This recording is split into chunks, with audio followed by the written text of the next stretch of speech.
नमस्कार दोस्तों, Hindi voice channel में आपका स्वागत है। अमेरिका से लौटा तो दीवार पर तस्वीर बन चुकी थी माँ। पिताजी कहते हैं कि किसी भी कीमत पर अपनी माँ के कमरे का दरवाजा मत खोलना। लेकिन मैंने सच जानने के लिए दरवाजा खोला तो वहां का दृश्य देखकर मेरे होश उड़ गए। असल में क्या हुआ जानने के लिए कहानी में चलते हैं। अमेरिका जाने के दिन से ही मेरे मन में बस एक ही अरमान छिपा था, अपनी पढ़ाई पूरी कर वापस आऊं और माँ बाप को कसकर गले लगा लूं। माँ के हाथों से निवाले खाऊं और पिता गर्व से कहें कि यह मेरा बेटा है। इन्हीं यादों और उम्मीदों के सहारे मैं बरसों जिया। हर रात वीडियो कॉल पर माँ का चेहरा देखकर खुद में हिम्मत जुटाता था।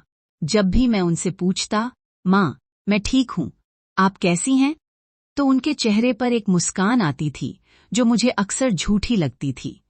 तब मुझे अंदाजा नहीं था कि उस मुस्कान के पीछे इतना बड़ा नरक छिपा है। आखिरकार मेरी पढ़ाई पूरी हुई, मैं भारत लौट आया। हवाई अड्डे पर उतरते ही पल भर में मेरा दिल तेजी से धड़कने लगा। मैं पूरी एयरपोर्ट पर अपनी माँ को ढूंढता रहा, लेकिन वह कहीं नजर नहीं आई। पिताजी अकेले आए थे। उन्हें देखकर जब मैंने पूछा, पिताजी माँ कहाँ है, तो उन्होंने बस इतना कहा, वह घर पर ही है।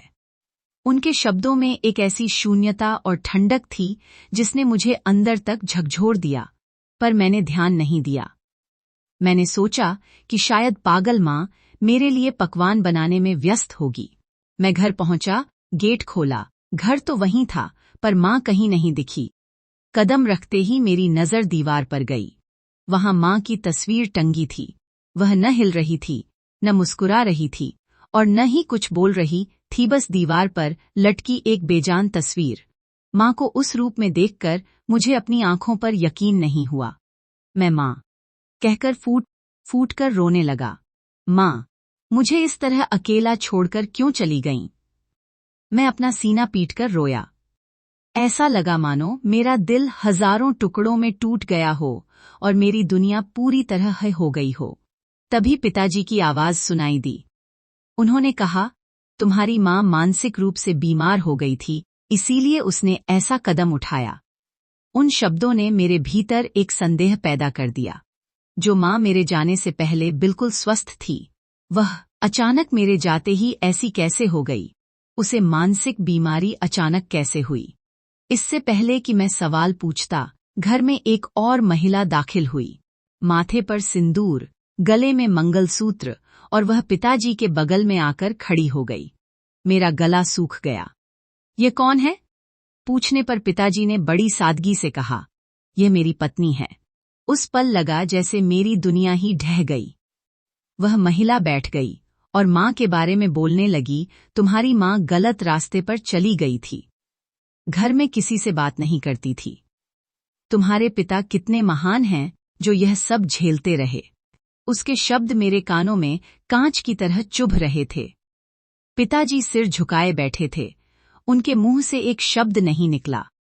तब मुझे समझ आया कि यह चुप्पी नहीं है, यहाँ कुछ बहुत गलत हुआ है। तभी पिताजी ने कहा, अरुण, क्या तुम मेरा एक काम करोगे? मैंने पूछा, क्या? उन्होंने कहा, किसी भी कीमत पर अपनी माँ के कमरे का दरवाजा मत खोलना। मैंने सवाल किया, क्यों पिताजी? उन्होंने जवाब दिया, तुम्हारी माँ भले ही एक गलत इंसान थी, पर वह मेरी जान थी। उस कमरे में उसकी यादें हैं, मैं उन्हें छेड़ना नहीं चाहता। मैंने ठीक है कहा और ऊपर अपने कमरे में चला गया। उस रात मुझे नींद नहीं आई। मैंने तय किया कि मैं माँ के कमरे में जरूर जाऊंगा। मुझे डर था कि अगर मैंने पिताजी की बात मान ली तो माँ की मौत का असली कारण कभी जान नहीं पाऊंगा। मैं नीचे उतरा, सब गहरी नींद में थे। यही सही समय था। मैं माँ के कमरे के पास पहुंचा। वह छोटा सा कमरा था, जहां रोशनी भी ठीक से नहीं पहुंच रही थी। खिड़कियां बंद थीं। कोने में कोई बैठा हुआ सा लगा। मैंने पुकारा, माँ, और तभी एक ऐसी चीख सुनाई दी जो वर्षों से भीतर दबी हुई थी। मुझे उम्मीद नहीं थी कि तुम आओगे बेटा। मुझे लगा तुम्हें देखे बिना ही मर जाऊंगी। वह बुरी तरह रो रही थीं। मेरी आंखों के सामने अंधेरा छा गया। माँ, आप जिंदा हैं? मैं उन्हें पकड़कर छोटे बच्चे की तरह रोने लगा। तुम्हारे लिए ही तो अपनी जान मुट्ठी में दबाकर जी रही हूं, कहते कहते मां रोते रोते बेहोश हो गईं। मैंने उन्हें बिस्तर पर लिटाया और सलाइन चढ़ाया। मां के साथ हुए इस अन्याय का कारण ढूंढने के लिए मैंने उस कमरे की तलाशी शुरू की। वहां मुझे एक पुरानी डायरी मिली। उसका एक पन्ना मां के आंसुओं से भीगा था।